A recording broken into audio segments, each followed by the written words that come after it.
Hello friends, welcome to defence matrix. तो कुछ updates निकल कर आए हैं जो कि इंडिया यूएस के डिफेंस टाइज और एलसीए तेजस से रिलेटेड है। तो कल हमने बात करी थी कि कैसे सीएनबीसी द्वारा डिफेंस सेक्रेटरी का इंटरव्यू लिया गया था, जिसमें कुछ इंपॉर्टेंट बातें उनके द्वारा करी गई थी, जिसके अंतर्गत हमने डिस्कस किया था अपाचे के बारे में, एएमसीए के बारे में और possible 5th generation fighter platform के प्रोक्योरमेंट के बारे में। बाकी उनके द्वारा कुछ और इंपॉर्टेंट अपडेट्स भी दिए गए थे जो कि सीएनबीसी द्वारा रिपोर्ट में पब्लिश किए गए हैं। तो तेजस मार्क 1 की डिलीवरीज स्टार्ट नहीं हुई है क्योंकि कुछ इंटीग्रेशन इश्यूज हैं, जिसमें से जो मेजर है ये इंजन को लेकर है, क्योंकि इंजन की सप्लाई जनरल इलेक्ट्रिक द्वारा नहीं करी जा रही थी।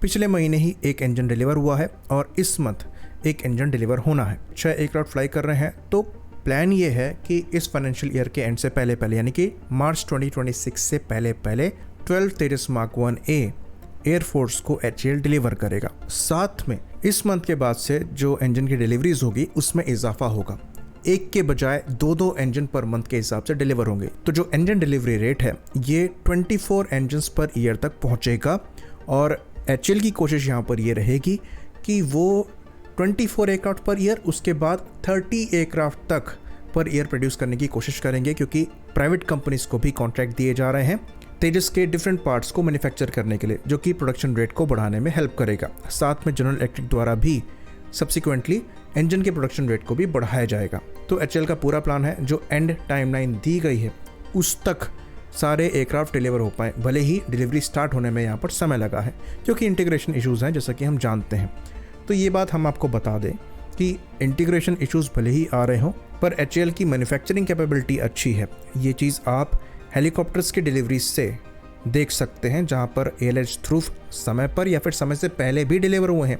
इवन लाइट कॉमेट हेलीकॉप्टर भी समय से पहले बनाकर तैयार कर दिए गए थे। तो एक बार डिलीवरीज स्टार्ट हो जाएंगी तो वहाँ इश्यूज नहीं आएंगे। साथ में जो 97 एडिशनल तेजस मार्क 1 के ऑर्डर दिए जाने हैं उसको लेकर क्लैरिटी इस साल के एंड से पहले मिल सकती है और डील भी हो सकता है फाइनलाइज हो जाए। तो उसको लेकर भी एचएएल का कमिटमेंट ये है कि 2029 से उस एडिशनल प्लेटफॉर्म की डिलीवरीज जो हैं स्टार्ट हो जाएंगी और खाली 2031 में ही ये डिलीवरीज कंप्लीट हो जाएंगी, मात्र 3 साल में, क्योंकि प्रोडक्शन रेट तब 30 एयरक्राफ्ट पर ईयर का होगा और वहाँ पर कोई इश्यूज नहीं आने वाले हैं क्योंकि प्रोडक्शन रेट सेटअप हो रखा होगा। साथ में अगर कोई डिफरेंट वर्जन पर भी काम किया जाता है तो उसके लिए भी आपके पास सफिशिएंट टाइम है। तो जो 97 एडिशनल एयरक्राफ्ट होंगे उसमें इंडिजिनस एवियोनिक्स का इस्तेमाल होगा, जिसके अंतर्गत उत्तम रडार और इंडिजिनस ईडब्ल्यू स्वीट को इस्तेमाल किया जाएगा। साथ में कुछ एडिशनल मॉडिफिकेशन भी होंगे और क्योंकि उस पर 2-3 साल पहले से भी काम चल रहा है, अभी आगे भी आपके पास समय है, तो मोस्ट लाइकली जो इंटीग्रेशन इश्यूज वगैरह हैं वो तब तक सॉर्ट हो जाएंगे, तो डिलीवरीज में ज़्यादा परेशानी नहीं आएगी।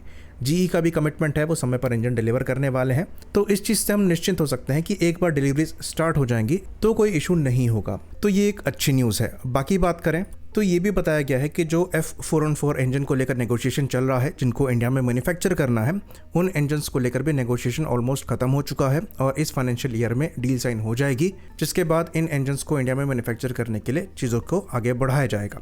ये बात हम आपको बता दें कि तेजस मार्क 2 के लिए जो प्रोटोटाइप्स डेवलप किए जा रहे हैं उनके इंजन्स हमारे पास पहले से ही अवेलेबल है और वो भी सफिशिएंट नंबर में है। तो तेजस मार्क 2 के डेवलपमेंट में यहाँ कोई परेशानी नहीं आएगी और एयरक्राफ्ट के प्रोडक्शन से पहले ही ये इंजन्स इंडिया से मैन्युफैक्चर होना चालू हो जाएंगे। बाकी एक और इंटरेस्टिंग बात उनके द्वारा करी गई और ये जेवलिन मिसाइल के प्रोक्योरमेंट को लेकर कहा गया। तो उनके द्वारा ये भी कहा गया कि इंडिया और यूएस नेगोशिएट कर रहे हैं जेवलिन मिसाइल के प्रोक्योरमेंट को लेकर। जेवलिन एक एंटी टैंक गाइडेड मिसाइल है जो कि काफ़ी एक्सपेंसिव है पर कैपेबल है।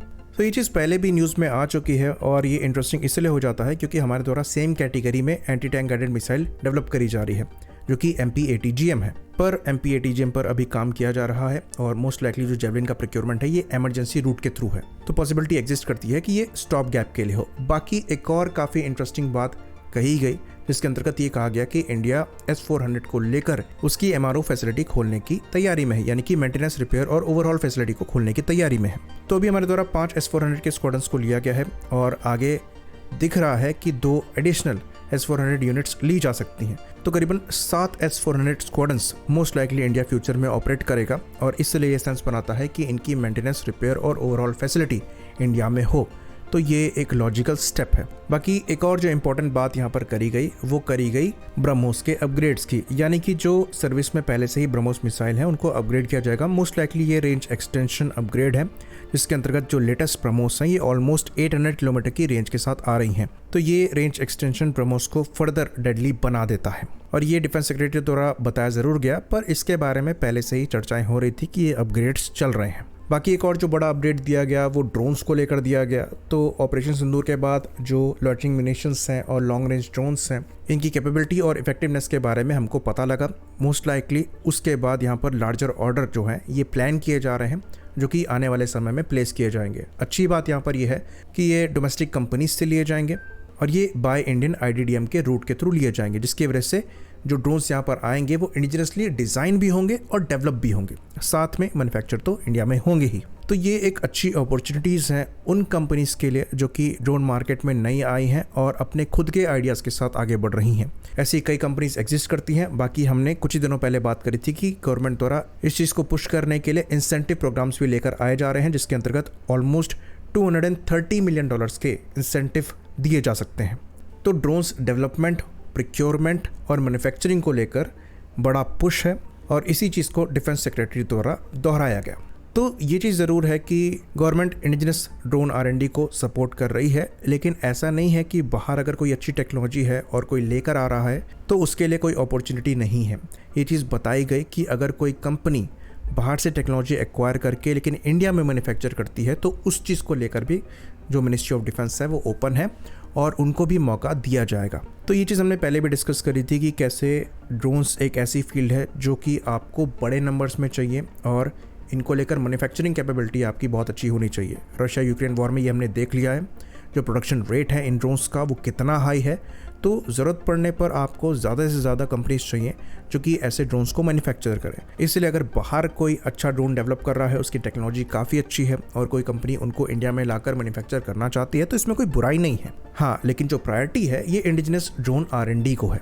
तो गवर्नमेंट द्वारा अभी हाल ही में इमरजेंसी प्रोक्योरमेंट के अंतर्गत भी कुछ ड्रोन्स लिए जाएंगे, जिसको लेकर टेंडर्स निकाले जाएंगे। साथ में लॉन्ग टर्म कॉन्ट्रैक्ट्स के लिए भी टेंडर्स निकाले जाएंगे और इसमें ड्रोन्स भी होंगे, स्वार्म ड्रोन्स भी होंगे और बड़े UAVs भी होंगे। तो ड्रोन्स के मामले में हम फिर भी अच्छा कर रहे हैं। हमारी कई प्राइवेट कंपनीज हैं जो कि इनोवेटिव आइडियाज़ के साथ आ रही हैं। हमने एरो इंडिया में भी कई ऐसी कंपनीज को कवर किया था, पर इंडिजिनस UAVs के मामले में हम थोड़ा लैग कर रहे हैं। अडानी जैसी कंपनीज जो हैं ये इजरायली ड्रोन्स को इंडिया में मैन्युफैक्चर भी कर रही हैं, साथ में इनका परसेंटेज ऑफ इंडिजनाइजेशन बढ़ा भी रही हैं, जिसकी वजह से जो OEM है उस पर डिपेंडेबिलिटी कम हो रही है, जो कि एक अच्छी न्यूज़ है। पर इंडिजिनस R&D UAVs के मामले में बहुत ज़्यादा ज़रूरी है, इसलिए जो इंडिजिनस UAV प्रोग्राम है उनको पुश करना ज़रूरी है और आर्चर NG जैसे प्रोग्राम को फास्ट ट्रैक करने की रिक्वायरमेंट भी है।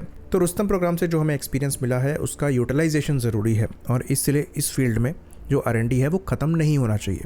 होपफुली इस मामले में भी हम ध्यान दें ताकि ऐसे इंपॉर्टेंट सिस्टम्स के लिए हमें इम्पोर्ट डिपेंडेंट ना होना पड़े। आई होप इन्फॉर्मेशन यहाँ पर क्लियर रही हो। इसी बात पर इस वीडियो को हम ख़त्म करेंगे। लाइक करिए, सब्सक्राइब करिए। जय हिंद।